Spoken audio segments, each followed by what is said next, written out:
So GLP-1 users shop retail stores a lot differently than your average consumer. And today we're going to get into how with Yvonne from NIQ, who gave a presentation today at ECRM's GLP-1 weight management, nutrition, and vitamin session here in Chicago. So Yvonne, thanks so much for your presentation. And tell us how are they shopping differently? Thanks for having us. They are shopping differently in that they are way more intentional with what they're looking for. So they are seeking out products that are going to help them with brain health, produce energy. They're seeking carb conscious or items that are carb conscious or carb free.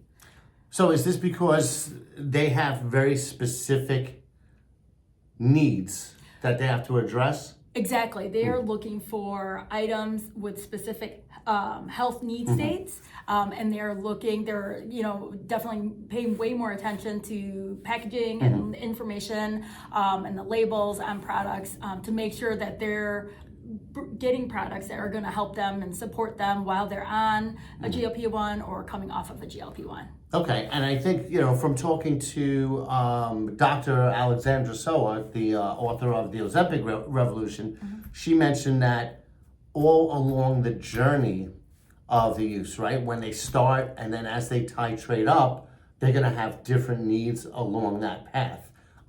Because each time they go up a level, they may have different side effects. So I can imagine they're going to have less cravings for some things, more cravings for others, and that's going to impact things. Yeah, definitely the word journey is a perfect word for someone that's on a GLP-1 because, as we look at the GLP-1 user who, is on just starting a GLP-1, so between 1 and 3 months of being on the medication versus being on it for 4 to 6 months versus, what we call long-term users, more than 7 months, we see a lot of shifts in their purchasing behavior, what they're buying, what they're looking for. So yeah, it's really a journey. And the thing is, you have some people talking about there are ways to stop it, get off of GLP-1s and then maintain. But then other schools of thought say, no, it's something they really should be on forever.